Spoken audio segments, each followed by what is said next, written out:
Army chief की खुसूसी हिदायत पर हालिया सैलाब के दौरान गिलगित बल्तिस्तान के दूर अफ्तादा गाँव टैरो तहसील फंडर में पाक आर्मी की जानिब से रिलीफ ऑपरेशन जारी है। हालिया सैलाब के दौरान गिलगित बल्तिस्तान के दूर अफ्तादा गाँव टैरो तहसील फंडर का ज़मीनी रास्ता दीगर शहरों से कट चुका था। पाक फौज के जवानों ने हेलीकॉप्टर से मुतासरा इलाके के मरीजों को फील्ड हॉस्पिटल मुंतकिल किया। आर्मी चीफ की खुसूसी हिदायत पर गाँव टैरो में पाक फौज की जानिब से फील्ड हॉस्पिटल का क़याम करके डॉक्टर्स पर मुश्तमिल टीम्स मरीजों का मुआयना करके दवाएं फराहम कर रही हैं।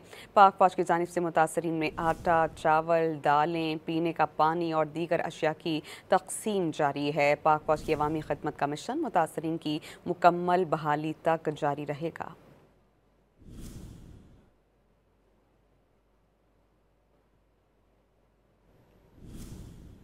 आर्मी चीफ की खुसूसी हिदायत पर हालिया सैलाब के दौरान गिलगित बल्तिस्तान के दूर अफ्तादा गाँव टैरो तहसील फंडर में पाक आर्मी की जानिब से रिलीफ ऑपरेशन जारी है। हालिया सैलाब के दौरान गिलगित बल्तिस्तान के दूर अफ्तादा गाँव टैरो तहसील फंडर का ज़मीनी रास्ता दीगर शहरों से कट चुका था।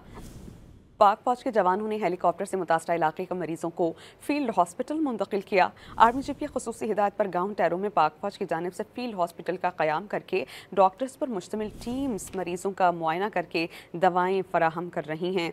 पाक फौज की जानिब से मुतासरीन में आटा, चावल, दालें, पीने का पानी और दीगर अशिया की तकसीम जारी है। पाक फौज की अवामी खिदमत का मिशन मुतासरीन की मुकम्मल बहाली तक जारी रहेगा।